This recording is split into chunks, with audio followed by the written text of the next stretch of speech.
आदर्श शिक्षा निकेतन high school class 7। पिछली class में हमने 9 लेसन पढ़ा था, लाख का घर।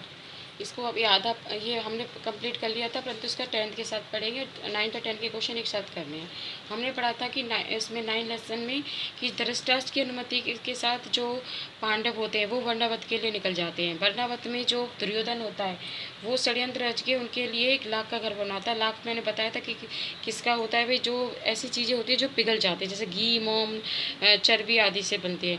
उसके बाद क्या होता है कि पांचों पांडव कुंती के साथ वर्णावत के लिए चल पड़े, तो हस्तिनापुर को छोड़कर वर्णावत की जगह पाकर जो नगर के लोग होते हैं वो भी दूर जाने पर युधिष्ठिर का कहा मानकर नगरवासी उसके पीछे पीछे चल देते हैं, परंतु युधिष्ठिर के कहने पर वो वापस आ जाते हैं।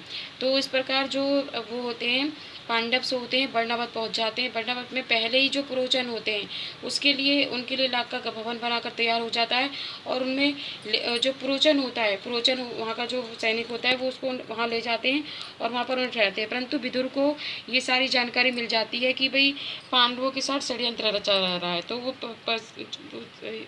वो जो होता है विदुर जो होता है युधिष्ठिर को पहले ही ये समझा दे दिया जाता है कि भाई उसे बता दिया जाता है कि भाई जो पुरोचन है वो तुम्हारे साथ क्या करेगा, इस प्रकार से तुम्हें वहाँ सावधान रहना है। तो युधिष्ठिर की सलाह को भीमसेन से जो कुंती सब मान लेते हैं। तो वो क्या करते हैं, उसके बाद वो रात को जब वो सब सो जाते हैं तो लाख के महल में आग लगा दी जाती है।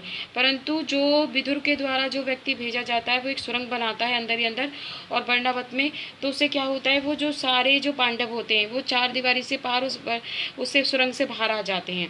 बाहर आके वो एक जंगल में निकल जाते हैं। परंतु जो पुरोचन होता है वो भी 5 होते हैं और उनकी माँ उनके साथ होती है, जो कि रात को उसी महल में जो लाख का जो महल होता है उसमें जल जाते हैं। तो बाकी जो लोग समझते हैं कि भाई जो पांडव है वो अपनी माता के साथ इसमें लाख के घर में जल गए हैं। तो उसके बाद क्या होते हैं, वो देखो ये पिक्चर दिखाई दे जा रही है कि 5 पांडव किस प्रकार से उसके साथ कुंती के साथ निकल जाते हैं, और जो पुरोचन होता है वो अपने पांडवों का काम तमाम करने के लिए जो आता है वो उसी में जलकर भस्म हो जाते हैं।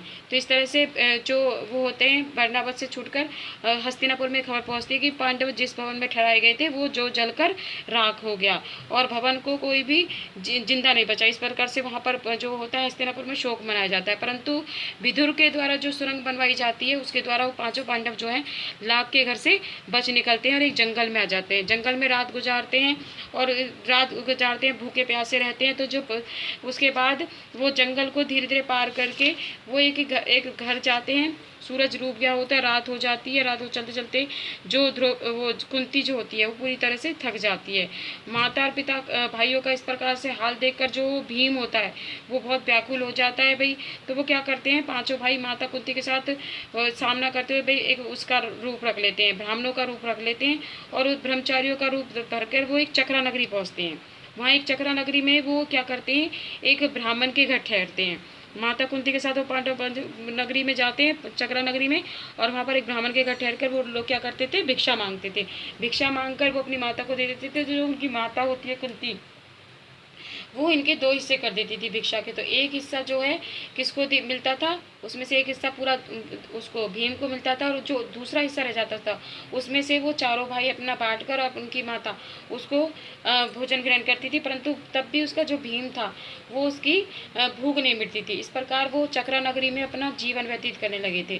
तो जिस चक्रा नगरी में वो अपना जीवन व्यतीत कर रहे थे तो वहाँ ब्राह्मण की जो एक दिन वो क्या करते हैं, जो ब्राह्मण की जो पत्नी हो रही होती है वो बहुत रो रही होती है। तो वो जो चारों भाई होते हैं वो उसके आवाज़ को सुनते हैं। तो बाद में उसे पूछा जाता है भाई वो क्यों रो रही है, तो वो बताते हैं कि किस तरह से वहाँ एक राक्षस घूमता है वहाँ पर चक्रा नगरी में, और वहाँ से हर दिन एक व्यक्ति उस राक्षस के भूख के मिटाने के लिए भेजा जाता है। तो जो जिस ब्राह्मणी के घर उन्हें वो ठहरे हुए थे उनके जो थे उनको वो भोजन लेके जाना था आज।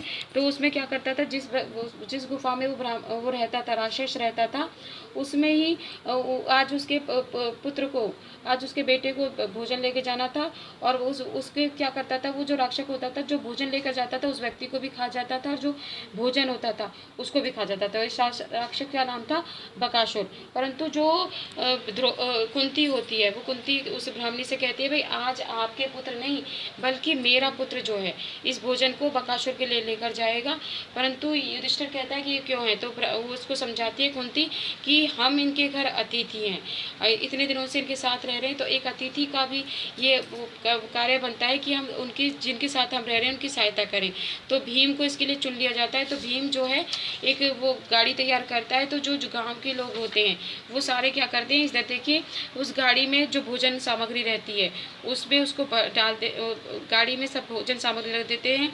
और उसके बाद जो चक्रा नगरी में जो रथ वो तैयार होती है गाड़ी, उसको भीम उसको खींचता है, पीछे पीछे लोग उसके पीछे पीछे जाते हैं। परंतु कुछ दूरी पर जाकर गांव के लोग वहीं ठहर जाते हैं और अकेला ही जो भीम होता है उस गाड़ी को खींचता है। और वो क्या करता है, बाद में बकासुर के पास पहुंच जाता है। बकासुर जब भूख में तड़प रहा होता है क्योंकि भीम जो है देर से पहुंचता है, तो एकदम जब भीम को देखते ही जो उसको बकासुर की आंखें एकदम लाल उठती हैं और वो भीमसेन को खाने के लिए अब होता है। दोनों में बकासुर और अपने आता देखकर जो दोनों में क्या होता है, युद्ध होता है। तो भीमसेन इतना वो होता है कि बाद में भीम जो होता है उसको बकासुर को मार देता है और इस प्रकार से जो चक्रा नगरी होती है उसको उस राक्षस से बचाता है। तो आज के लिए इतना ही। अब मैं आपको 9th और 10th के क्वेश्चन आंसर दूंगी जो आप अपनी फेयर कॉपी में करेंगे। नेक्स्ट लेसन हम अपने नेक्स्ट क्लास में पढ़ेंगे। अब सभी बच्चे 9 और 10 लेसन करेंगे।